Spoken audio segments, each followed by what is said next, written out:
Bonjour les amis, vous allez bien? Je vous appelle les amis parce que nous commençons à nous familiariser, donc on est des amis. Et aujourd'hui, je suis avec un nouvel ami, beaucoup plus un partenaire dans cette autre édition de votre émission Le Coin de l'Entrepreneur. Il s'appelle Monsieur Patrice Mbom, c'est bien cela? C'est ça. Il est mon invité aujourd'hui. Patrice, bonjour. Bonjour Ferry. Je suis ravi de t'avoir dans l'émission, Patrice. Et pour ceux qui ne savent pas, Patrice, c'est le promoteur d'une entreprise assez atypique qui se démarque, qui vous accompagne dans l'opérationnalisation de vos activités commerciales. Il va nous en dire un peu plus tout à l'heure, Patrice. J'espère que je me suis bien renseigné. Tout à fait. Voilà, Patrice est donc mon invité. Tendez bien vos oreilles, ouvrez grand les yeux parce que c'est parti pour toute une belle émission autour des activités commerciales, autour de la livraison des colis. C'est plein de choses que nous allons apprendre le long de cette émission. Je vous invite à partager la vidéo, à activer la cloche de notification, sauf si cela m'est déjà fait. Bienvenue à tous et à chacun dans cette autre édition de votre émission, Le Coin de l'Entrepreneur.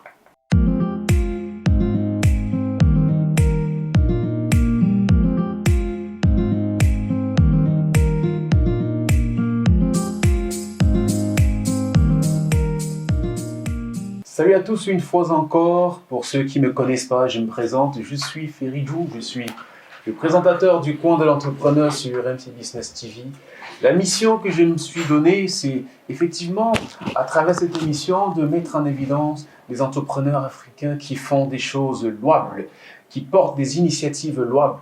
Dans l'ombre, cette émission se veut être la vitrine d'une Afrique qui bouge.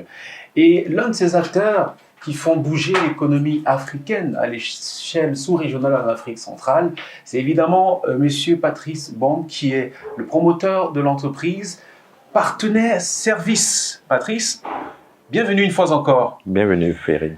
J'ai décrit l'entreprise Partenaire Service comme une entreprise d'accompagnement des autres entreprises dans leur déploiement commercial, dans l'implémentation de les activités commerciales. Qu'est-ce que je n'ai pas concrètement et effectivement dit? Donc, vous avez résumé très rapidement Oui. exactement notre vision et ce que nous faisons de façon opérationnelle. Oui. En quoi cela consiste concrètement? Bien, Ferry, tout d'abord, je vais vous dire, je vous remercie de l'opportunité que vous me donnez ce matin de pouvoir parler de Partenaire Service. Je vous remercie et je remercie toute l'équipe. C'est la moindre des choses. Partenaire Service, c'est une entreprise d'opérationnalisation des activités commerciales qui sont, 1, la gestion commerciale ou bien l'administration de vente, Oui. 2, l'activité de logistique commerciale. Oui. Quand on entend par activité de logistique commerciale, c'est une activité qui consiste à stocker et à faire le service de livraison dont de plus en plus nous sommes connus dans la sous-région et grâce à vous aussi. Oui. Revenons à l'administration des ventes. C'est un concept qui est un peu nouveau, certainement pour la plupart. Dans le domaine commercial, l'administration des ventes, c'est quoi concrètement? Bien, on voit toujours les commerciaux comme ceux qui vont livrer, négocier. Et les clients, ils sont tous en train de monter. L'administration de vente, c'est une activité qui est une activité entre la comptabilité et le commercial, mais qui demande des notions de traçabilité de vente, de gestion comptable, de gestion de stock et puis de trésorerie derrière et de la livraison. Donc, Partenaire Service, en plus de l'activité commerciale, fait de l'administration de vente pour des clients qui stockent chez eux. C'est-à-dire que quand un client stocke chez nous, nous avons la possibilité de gérer ses clients, de collecter pour lui les frais de marchandises et puis avoir une traçabilité de ce que le client a fait. Ça, c'est en résumé l'activité de vente. Oui. L'administration de vente, je vais dire. D'accord. Mais Partenaire Service ne fait pas de la prospection, si nous avons bien compris. Oui, pour les portefeuilles que nous faisons, nous ne faisons pas de la prospection, mais nous faisons de la prospection pour vendre nos services. C'est-à-dire que les clients qui rentrent dans nos portefeuilles, nous ne faisons pas de la prospection pour eux, mais nous faisons la prospection pour faire connaître nos services. C'est-à-dire que nos services d'administration de vente, nos services de livraison, nos services de stockage, il faut que les gens connaissent quels sont nos types de services. Donc, nous faisons un service de prospection. Mais pour les clients qui sont dans nos portefeuilles, nous ne faisons pas de la prospection. Ah, d'accord. Pour eux, c'est juste de l'administration. Nous faisons de l'administration de vente. D'accord. Est-ce que ça marche? Bon, on ne saurait pas dire, si on dit que ça ne marche pas, on ne serait pas sur votre plateau. Mais nous sommes en train de faire en sorte que ça marche et que ça devrait marcher de mieux. Oui, peut-être que ça rentre dans votre contrat de confidentialité.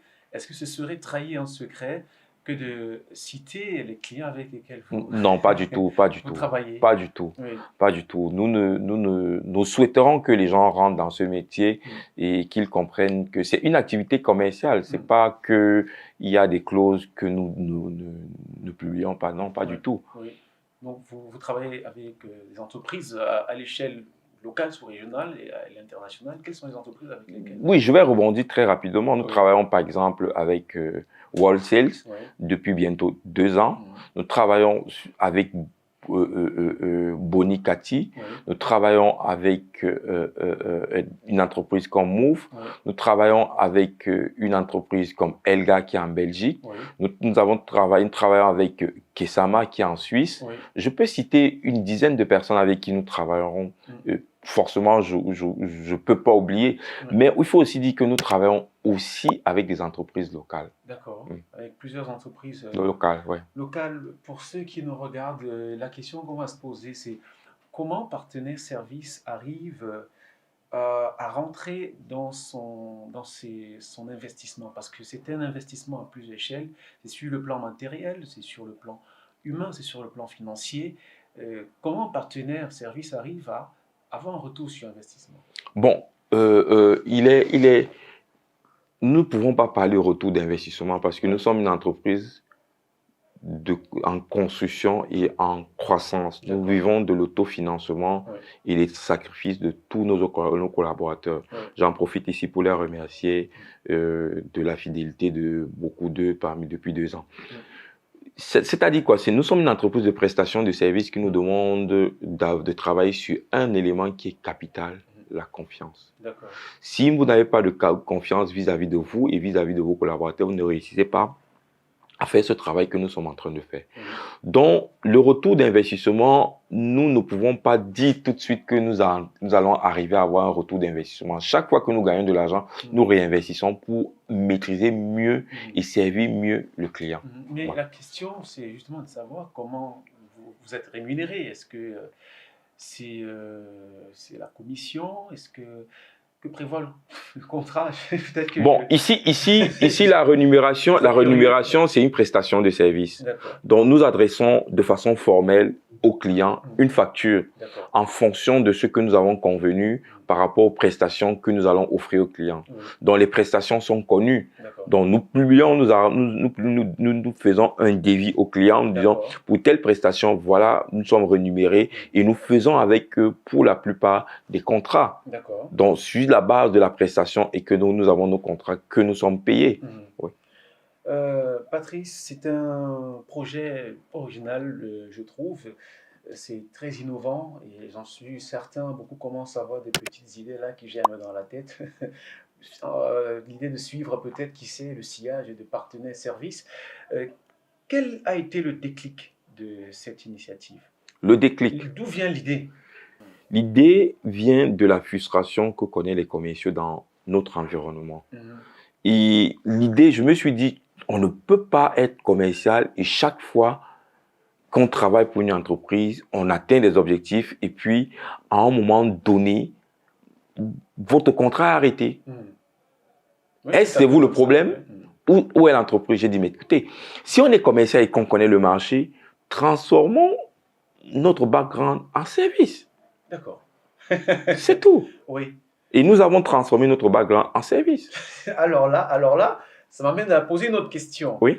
Est-ce que dans son passé professionnel, Patrice a connu les déboires du genre, c'est-à-dire licenciement du jour au lendemain. Tout à fait. Moi, je vais revenir sur quelque chose Oui. qui a fait mal à beaucoup dans l'activité commerciale. Mhm. J'ai occupé des fonctions de sales régional pour la zone du nord-ouest et du sud-ouest pour une grosse entreprise. D'accord. Et j'ai atteint un pic. Mhm.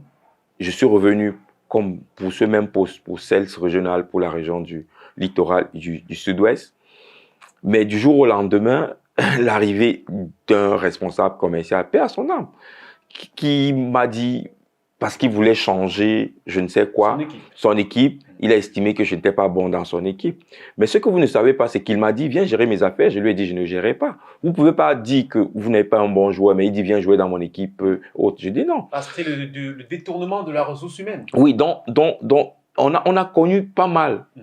On a commis pas mal de ces activités. J'ai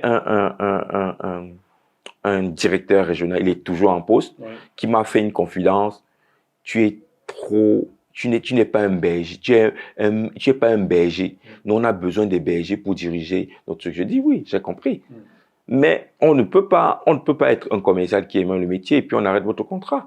Si on arrête votre contrat et qu'il y a une opportunité, dans un marché, il y a deux choses, l'offre et la demande. Exactement. Crée la demande.